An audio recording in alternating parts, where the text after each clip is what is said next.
about all things fitness today. So we start from the beginning, Katie. Just a bit of introduction. What inspired you to get into fitness? My initial inspiration was the fact that really I was 29, I had a baby just before my 28th birthday, and I still felt like I had a bit of baby weight to lose.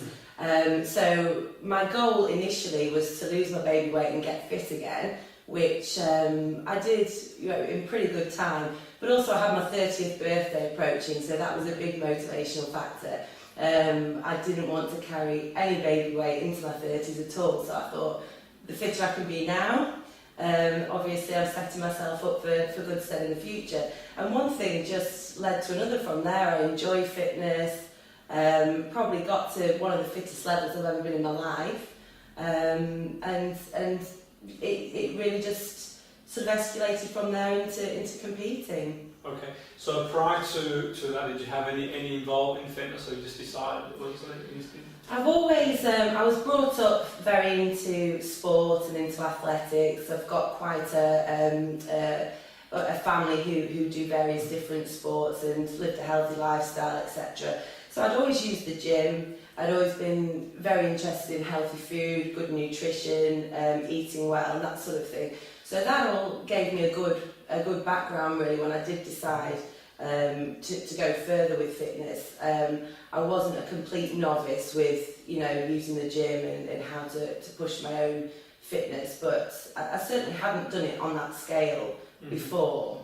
Yeah, and quite interesting really, because you went into bikini fitness modelling. Can you explain what that involves?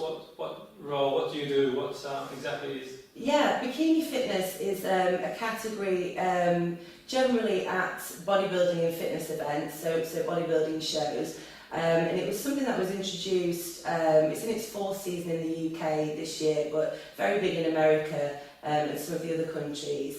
But it really opens up fitness and sort of aesthetic competing to a softer, more feminine look than what people would associate with bodybuilding.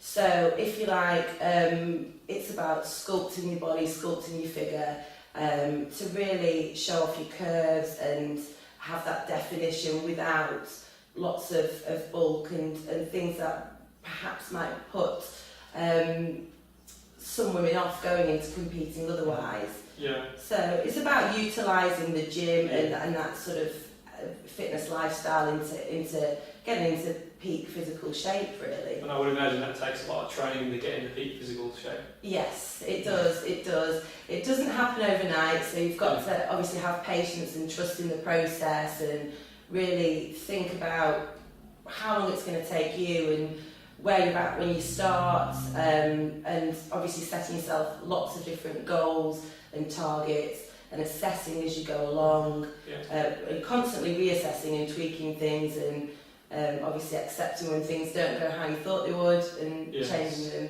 Yeah. And do you enjoy competing? Do you find competing? Do you enjoy the actual? Yeah, I do. Yeah. The hardest part for me is probably the sort of bit in between where you've got planned competitions, because you're kind of not as focused on a specific date, but the closer you get to a date, all the hard work goes in. You think of all the training you've done throughout the year, and really you just pull that extra bit of motivation from that. The event itself is brilliant, it's the highlight, because you've done all the hard work already. That's when you actually enjoy getting to where you've got. Brilliant. And how many events will you compete in every year? How many events do you do? It's totally flexible, so depending on what federation you're competing in, I compete in the UK BFF, which obviously you then compete, just you have a federation tie, so you compete within their events. But adding further events, throughout the year, if there are other opportunities, you kind of set your own targets and your own goals. Yes. So I'm from the Northwest, so I like to compete in the Northwest Championships. That would then qualify you for further rounds like the British Championships, and you can keep pushing, the level you want to aspire to from there. Yeah. Other federations have other sort of patterns throughout the season. And what's your aspiration in competing? How far do you want to go? What's your goal? I kind of, with my fitness and competing, I take each goal as it comes, if you like. So I would like to get to IFBB standard, but also the other opportunities that come through competing. You know, I've met lots of wonderful people through nutrition and training, and as I go along, more doors seem to open. So I've done fitness modelling. I've helped other competitors who are looking to get into competition, and I enjoy all of it. So the more doors that open as I go along, I'm finding new opportunities all the time, which is brilliant. the highlight, really. Yeah. And anyone looking to get into that industry or to compete in bikini fitness, what would you advise? Give any advice to anyone sort of considering competing in that or getting into it? Definitely. I think perseverance, obviously setting your goals, setting your targets at the beginning, knowing what you're aiming for, and also just judging it yourself, deciding as you go along where you think you need to make tweaks, getting lots of advice from other people, adding more things to your pot really as you're training is the best way. But just stay focused on what you want to do, and you'll get there. Trust in the process. No, definitely, of course. And what about eating-wise, diet and nutrition? Is that a big part in what you do when you compete? Huge part, huge part.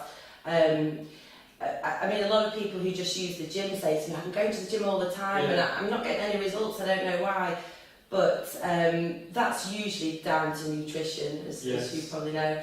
There's a structure to how you need to eat, to spread your sort of calorie intake and your protein and your carbohydrates throughout the day. So getting the right advice on that. So you won't be eating too many Easter eggs, or I take? No, Easter's really badly timed, isn't it?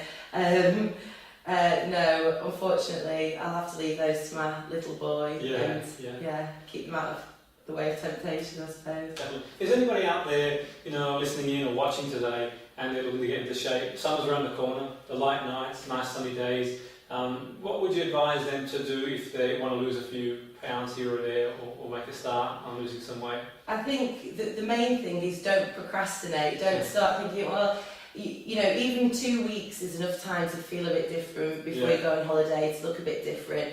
So if you want to make a change, start straight away. Every day, wake up and treat each day as it comes. Don't think about what you did yesterday or what you're going to do tomorrow. Each day get up and say, right, today I can do this. And also I think I read this somewhere a while ago, but put your workouts in your diary as though they're an appointment. If you had an appointment with the accountant, you wouldn't miss it because you're a bit tired or busy, because that would affect your finances. So why miss something that's going to be good for your health? Definitely a priority, definitely. And I guess it's a lifestyle change as well, isn't it? Where people look to achieve things short term, rather than a long term plan. Generally, in my experience, I tend to find that people look for the quick fix really, rather than a long term goal or plan really, which helps.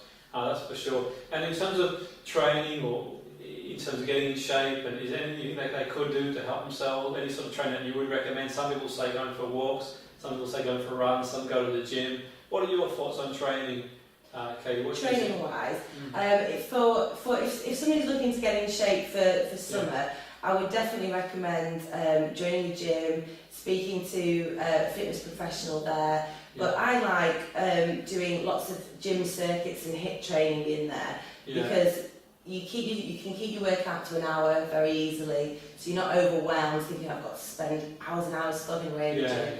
An hour is perfectly adequate, and within that hour mix up resistance training, cardiovascular work, so you're getting a good blend of everything, and you're coming away and your body's burning calories after the workout as well. And how often would you recommend someone train? How often would you recommend that somebody train? It all depends on the individual's lifestyle and what you can realistically tailor in.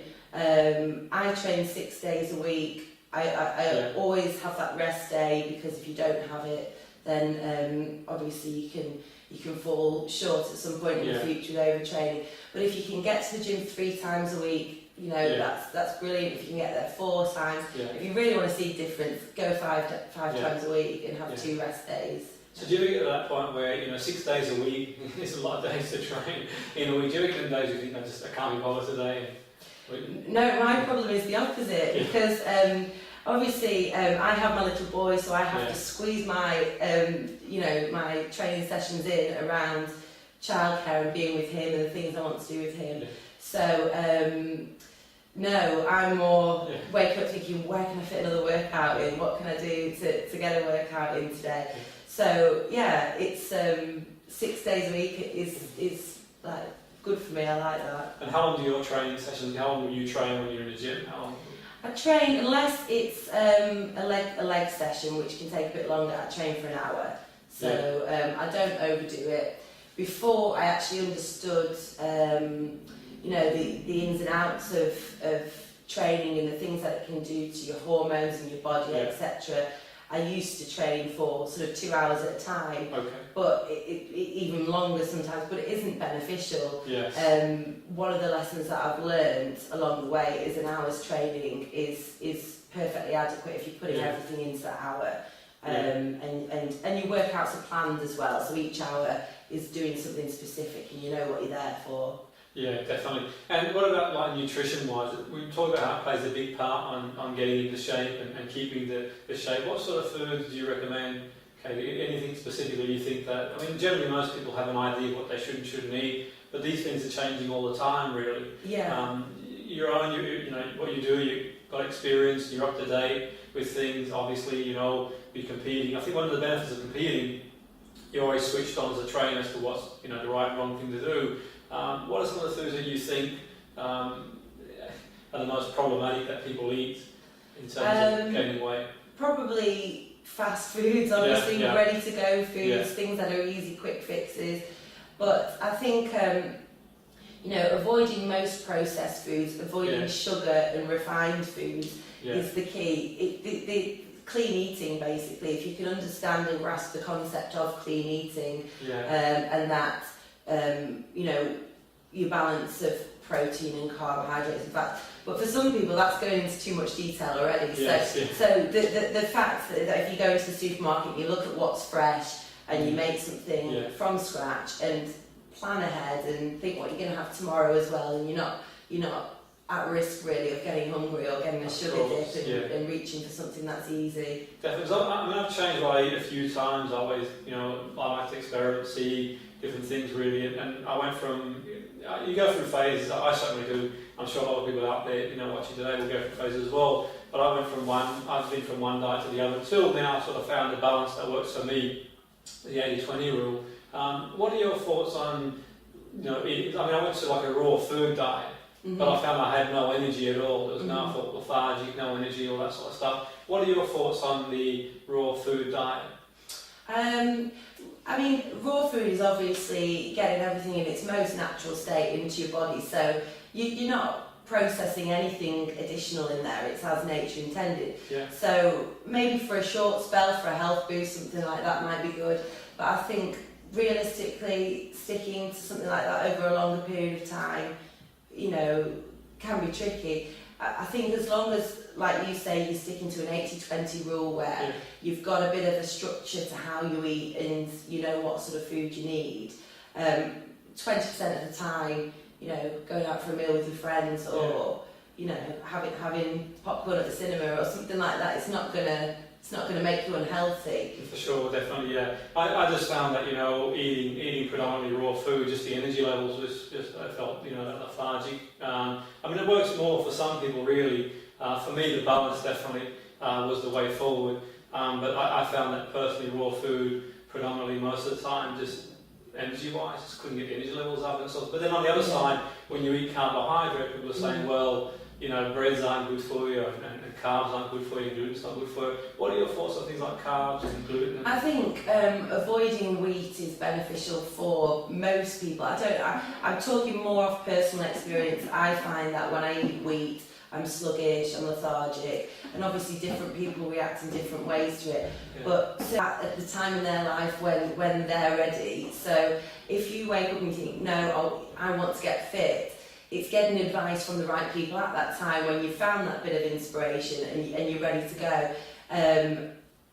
Getting to that point and then not knowing what to do next is most people's hurdle, really. Yeah. So joining a gym where there's a professional there, you get a personal trainer or a fitness instructor to talk you through an initial plan.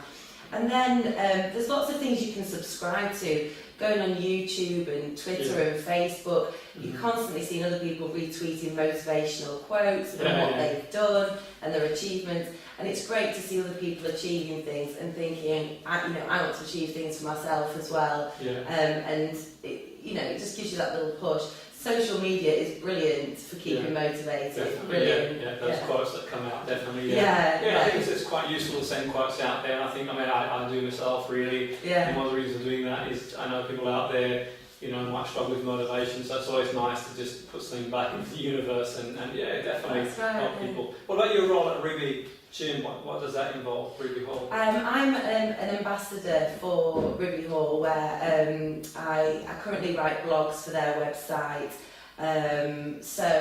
It's the 17th and 18th of May at the NEC Birmingham, and I'm competing on Sunday the 18th in the USN Classic there. Fantastic. I bet you're looking forward to that. I am, I am. So you must be in training now, full I'm in diet mode at the moment. Okay, So obviously I train all year round, there's no break to my training schedule, but your diet varies depending on where you are. In proximity to your next show, really. Okay, yeah. So you kind of periodise your training and you change your nutrition in and around the actual competitions that you do as well. Yeah. So now you're sort of just completely focused on this event. Yes. Yeah. You feel confident going into the event, or? With competing, I always feel that if you go in with the mindset that you're bringing your best, that is enough to feel confident and go through. Take you through the show on the day. Yeah. So I haven't got nervous in my previous shows because you get the nerves beforehand and you think, what do I need to do to improve now? What can I do in the time I've got left? And when you get to the show on the day, the confidence is really in the fact that you've done everything you can do personally, and it's like going into an exam, really, knowing that you've prepared the best you can.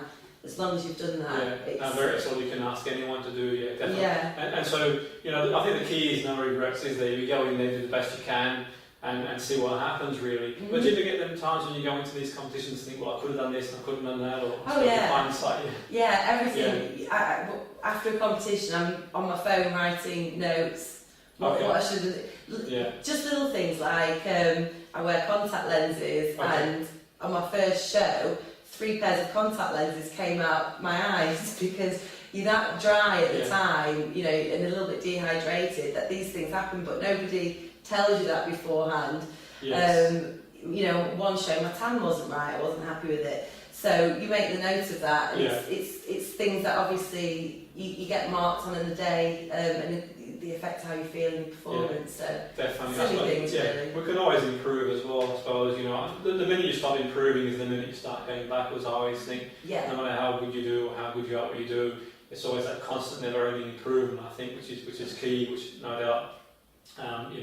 With what you're saying is mirrors that, echoes that sentiment really. Always looking to improve every day and all that sort of stuff really. But I suppose, in my experience when I used to compete as an athlete, there were certain times when I wouldn't enjoy what I did as much as I thought. When you look back really, looking back on things now, I enjoyed it, I wouldn't change a minute of it really. But at the time, there were certain times when, the pressure of competing and all this sort of stuff really. So I think it's really important for anyone doing any competition to just go out there and enjoy it. Because you don't know how long anyone's career is going to be. And whilst you're out there, why not just go out there and really enjoy it? And you seem to really enjoy what you do, which is key. You mentioned also you're going to do the fitness modelling too. Is that different to bikini fitness, or is that? Yeah, the opportunity for fitness modelling has come through competing bikini fitness. But again, it's just another door that's opened through really being ambassador for the brands that I'm ambassador for. I've been on billboards and in brochures and magazines, and that's a door that I wasn't expecting to open through competing. But it's very nice, and it's another direction that is fun and enjoyable, and something that hopefully will continue in another direction. I think the nice thing about fitness is that more doors open, and I can't project where it will lead to or how long, you know, it'll be the main focus, but just follow the path that's put in front of you, I think. Of course, yeah. Sometimes you have a goal of doing one thing and you might not achieve the goal, but you go on to achieve something different, or as a result of achieving the goal, different doors open, so you've got to be open-minded in terms of the journey and all that sort of stuff, really. What about your own training? What would you say is a good workout for you? Do you get days where you go in and think, well, actually, I'm not having the workout? Do you get days where you go and think, great? Yeah, I mean, I have a plan and a structure to my training, and it changes all the time. So for anyone training, to change it every 4 to 6 weeks is ideal, because your body's obviously just getting used to what you're doing, so you give it a shock and mix it up. But certainly in bikini fitness, one of the focuses is on long, lean muscle, the legs, the glutes. So a lot of my training is focused around that. So I do 2 leg sessions a week, which is probably more. Most people will probably only do 1 if they're splitting the training regime. But if I get to the gym and I've had my little boy's been up in the night, or I've not got the energy I normally have, I might swap my leg day and have a day where I do more core and hip training, and just get a bit of a cardio resistance based workout at the same time. But you have to have a bit of flexibility in there to make sure you're getting the most out of each session, I think. And who motivates you, Katie? Who motivates you? I mean, to train 6 days a week is you need a high degree of motivation. You're a mum as well, and you work, and you've got all these different roles you do. Who motivates you? How do you stay motivated? I think you've probably hit the nail on the head, is that I'm a mum as well, and I've got other priorities in my life. So the motivation is the fact that it's something that I enjoy and it is for me. But ultimately, it's a bit of me time when I go to the gym and I work out. In the long run, if something good comes out of it, then hopefully I'm giving my son something to look up to when he's older, and to show your child that you can achieve something with your life, I suppose, and that you can stay dedicated and committed to something is a motivation in itself. Yeah, no, definitely. And I think that it's good that you've gone into something like a sport or activity, or just to channel the energy, really. And I think as well, you mentioned before that one of the inspirations was becoming among everything else, really. Where sometimes, in my experience, and I work as a coach or with many people across a broad range of areas, you tend to find that sometimes people, when they make that transition to becoming a parent, they kind of put a lot of things on the back burner, really. But you've sort of done the opposite. You've gone for it. It's inspired you to get into what you're doing now, which is great stuff. So would you? Any advice you give anyone who's recently become a mum, or thinking that I think personal circumstances completely. I would never say to somebody who is a new mum, you should be getting to the gym, you should be exercising, because it's not the priority. And one of my main reasons for getting into my fitness was that I hadn't lost my baby weight a year after my son was born, so that's when I did it. Because when you're having sleepless nights and your energy's elsewhere, it's not always something that's possible. But on the other hand, if it's something that you want to do for yourself and it's a bother to you, and you feel like you want to be fitter and you want to lose weight, then just getting organised and finding a gym with free childcare or a creche, or if you have family members or friends who are happy to come around to the house while you go for a run. It's really, you do have to ask other people to help you out so that you can do it. But once you've established a bit of a routine and you've got going with it, it really is energising, and it gives you that little bit of you time back. So did you go from not doing any training in that year after having the baby into training into the gym, or did you do any other training anywhere else? Or? I started off with running, getting back fit through running. So I'd have half an hour here or there, and I'd go for a run. and I got really good with my running. Yeah. And initially, when I decided to train for Bikini Fitness, it was a toss-up between a triathlon, do I train for a triathlon, or Bikini Fitness, and I was really looking for something. I might have done a marathon, I might have done a triathlon, but I was going to train for something. To focus on, and obviously came across Bikini Fitness, which is what I felt suited me. But there are different things that different people might be more motivated by. Yes, I think it's really important that we've got something to focus our energy on. Whether it be like you said, a marathon or triathlon or Bikini Fitness, whatever. Really, I think we've got that competition to drive it, and you're going to find that motivation really. But everyone's different, everyone's motivated. And I think what you said is really important. I think everyone's circumstances are different really. We've all got different circumstances. Yet in saying that, I think there's always a way. I think that we can always find a way somehow to do something. Whether it's going for a run or a walk or whatever really, to make a start. Yeah. Because sometimes you find that with the great respect to people who they're not the circumstances are, but sometimes it's easy to use certain things as excuses. And obviously, I'm not saying being a parent is an excuse, it's not. But I think things like being tired and that sort of stuff really, because there are things you can do, isn't there really? Yeah. If you planned on going for a run but you're really tired, still taking that time out to go for a nice walk and clear your head and feel refreshed. That in itself is a positive thing to do that day, and then you just build up very gradually. And as I say, if you get the time in your diary like it's an appointment, how you use it, you can be flexible with, I suppose, depending on your energy level. But it's organising so you've got the time. That's the first hurdle for parents, I think. Definitely. And your weekly plan, I think you do like a weekly plan yourself, or? I'm fortunate. My mum helps me a lot, and family members and other people are there to help out with my son. So I really have to work around when people can offer me a bit of help, which is very generous of them at the moment. But I kind of know in my head what I need to get in during the week, and I just have to fit. Sometimes it'll be early in the morning, sometimes I'll go late at night.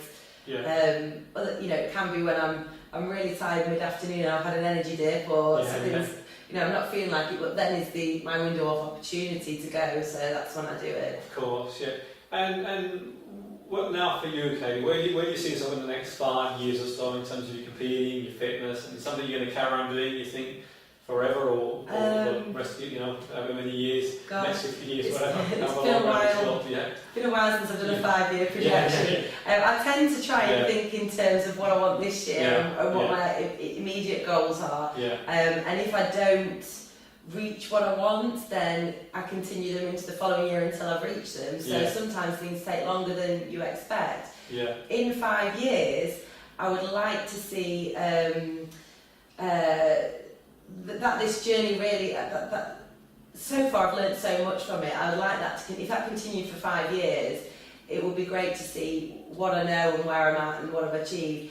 I'm not really saying what particular thing I want to have achieved or where I want to be, because so far it's been a journey that's changed and unfolded as I've gone along, so I'm happy if it continues in that direction. I think that's important. I think that it's important to. I'm a big believer in setting goals, as you all know, and people watching are probably aware. But I also believe certain things. I wouldn't say I'm not one to buy into all destiny and all that sort of stuff really, but I do think sometimes things will take their course. I certainly agree with that. Certain things. I do set goals though. I do know where I'm aiming for. Of course, I'm sure you do. I mean, you're very focused and determined. Person, that's for sure. But like you said, I think sometimes we can think too far away and put more pressure on ourselves. And I think our life changes, isn't it? From year to year, things change, our values change, the priorities change. So sometimes we need to have that degree of flexibility to adjust our sails, so to speak, depending on what the situation is. And beyond, say, May at the 18th competition, do you have any other competitions this year lined up, or? It all depends on how I do. Okay. So I will be doing a qualifying round for the British Championships, which is held in October. So between now and October, I'll do a qualifying round for that as well, and hopefully qualify. Well, you will qualify. There's no harm. You will. Hopefully, So those are what I'm definitely doing at the moment this year. But if other things come up that I think, you know, I'm ready for that, and it's at the right time, then obviously, you know, I'll add other competitions in as I go along. So all things being well, you get to the British Championships. What from there? Where do you go from there? It's really a journey each year because depending on how you place and how you do will determine what your goals are the next year. Next year I will be focusing on going into the IFBB if I can. So I'll be putting all my training, which means I can then do competitions abroad as well in Europe next year. So that's what I'd like to do. For the next 12 months. Fantastic, and beyond that, we'll see what happens. I suppose. Definitely. I suppose it's you know, like one hurdle at a time, really. You know, it's one bridge at a time. Definitely, and as I say, assess and readjust, and you know, you tweak your goals and move your goalposts a little bit depending on what opportunities come up and how you do along the way. And I think it's the same even for someone who just generally wants to get in shape, you know, not someone, even if you're not competing, sometimes just want to generally get into some sort of shape, you know, you've got to have that flexibility to readjust your goal, even if it's like, you know, to get from whatever, 16 stone to 14 stone, whatever anyone's goal is, I think it's having that flexibility, but making it like that lifestyle change. Whereas some people that I come across, they're very determined to lose, you know, 2 or 3 stone, and they'll sort of eat differently for 2 or 3 weeks, and they'll lose a little bit of weight, but then they put it back on again. I always think that, you know, changing your lifestyle is the best way forward. It's not a stretch thing, you know, you enjoy it as well. And I think also, you know, what you said there, having something to focus on is really important. Even if it's just a half marathon, a 5-mile run, you know, it can't be a bad thing, small goals, I think, are the best way forward. Like you said, changing your lifestyle initially, and then having little targets, you know, your first target might be, I want to lose 4 pounds, and then if you've lost 4 pounds, it might go on to, you know, half a stone, and then it might be, well, I want to run, you know, this 3 miles in quicker time. So just little targets all the way along, of course, and then it's not a big shock to the system and such a dramatic. And sometimes it can be overbearing mentally as well. If you say to yourself, right, I'm losing 4 stone and I'm going to run a marathon, and it just seems like you've got a mountain to climb. Definitely, And I think also, like, you know, seeing the benefits and feeling the benefits goes a long way towards keeping it going. When I was an athlete, you know, I used to consume a lot of food for energy and a lot of carbs, all that sort of stuff. When I sort of gave up, or had to retire for injury, I sort of carried on eating the same volumes of food. It didn't take long to put a lot of weight on. And the thing is, really, for me, it was never about the weight, about losing the weight, albeit I can understand why some people do want to lose weight. For me, it was the way I felt. So I changed what I ate dramatically, really. And I suppose, like all things, you go through phases. You know, with my work, I travel a lot, and sometimes you eat whatever's going on the menu, really. Until, obviously, you know, preparation for me, because you do, and I certainly do feel a lot better, you know, when I'm eating high alkaline foods and I'm having that 80-20 rule. Because the danger is, and I find, Katie, is that, you know, it's okay to have one day where you eat whatever you want, but sometimes that one day becomes 2, 3, and 4, and 5, and sometimes it's hard to break that cycle. It's very hard to break that cycle. If you slip off, you know, into relying on, you know, coffees and cakes to pick you up during the day, it very quickly escalates. I've been there myself, where I've not had a competition coming up, and it happened to me over Christmas, because I thought, well, it's Christmas, I'll have, you know, I actually went to my auntie's house for Christmas Day, and a lovely family Christmas, and she's a fantastic cook and made loads of homemade cakes and lovely stuff.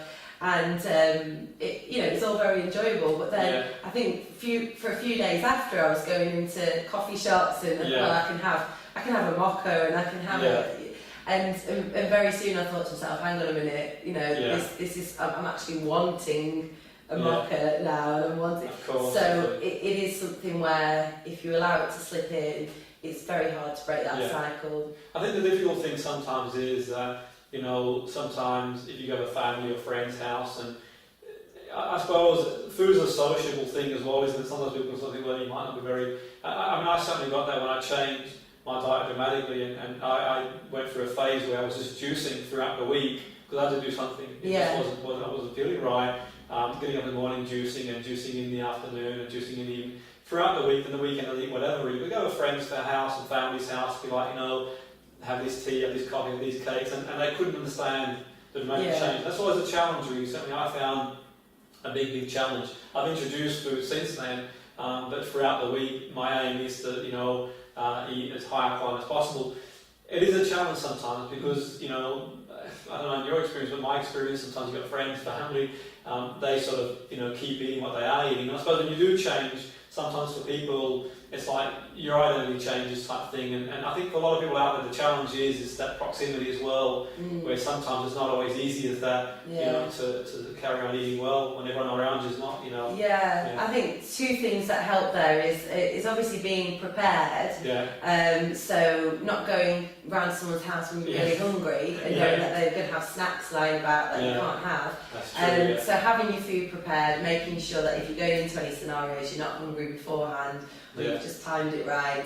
There's a lot of thought goes into it that way, but it means that you're less likely to fail. You've not got those temptations. And then the other thing, which makes a big difference, is just learning to say no. It sounds really simple, but it's just say no to everything, and then obviously you're not having to weigh up where you've gone wrong that day and pull it back. Because once you can say no to things. Well, I don't need that biscuit now because I've got a target, I've got a goal. Of course, After that, if I feel like having a biscuit, maybe I'll have one further down the line. But at the moment, I think discipline is the big thing, isn't it? Really, having that discipline, just like like you said, say no. And I think people, your friends and family respect what you're doing, what you want to do, or have no qualms with you deciding what you don't really want to eat. Really, I think it is important, that discipline. Because I always say to people who put on weight, you don't put weight on overnight. You don't go to sleep one night and wake up in the morning and have a lot of weight on.